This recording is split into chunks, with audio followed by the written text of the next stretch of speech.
Sit Zen style in a straight-backed chair with the hands resting on the knees.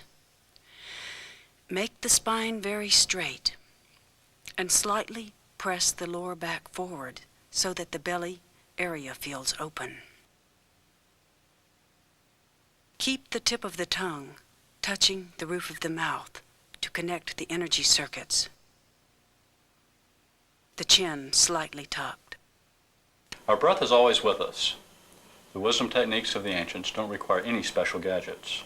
Your very own body-mind is the gadget you work with, so you can't lose it or forget it. Maitreya calls it stalking your own face. Some call it internal martial arts. No one will know when you are using these practices. However, they may compliment you on your dignity, poise, and your sense of humor. Don't be surprised if someone says, "Hey, you sure have changed. You seem so happy. You look at least 10 years younger." Whether young, old, or too old, sick or lean, one who discards laziness gets success if he practices.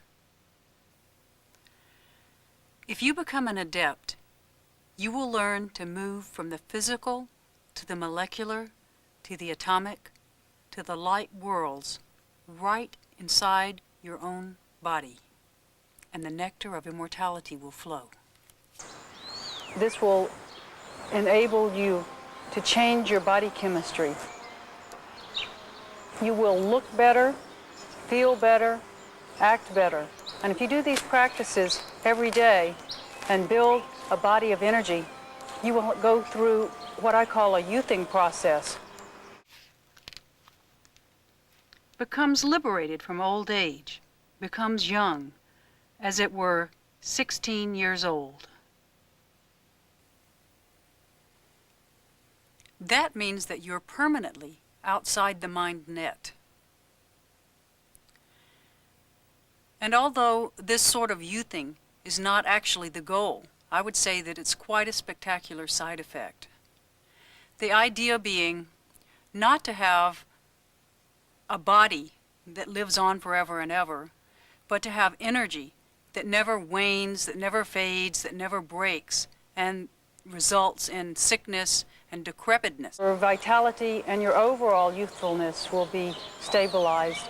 A great sage named Tirumular said, "If one attains union, I swear that shrinking of skin and graying of hair will go away, and one will become young." I've been practicing for quite a few years now, and when I was traveling with Maitreya, we visited some of the ancient wisdom schools. And in many of those schools, not only didn't they do the physical postures, but they had never even heard of them, which I thought was a pretty stark contrast to what we have here in the States. Because here, whenever you go to study yoga, all you see is physical postures.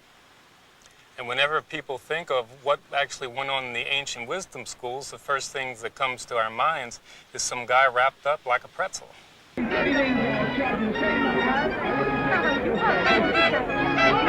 Just remember that if wrapping your legs around your neck had anything to do with it, circus performers would all certainly be enlightened. Inhale, holding the breath, raising the arms overhead while keeping the knees slightly bent. Pull up, drawing the energy up. Push the elbows back. Breath is life.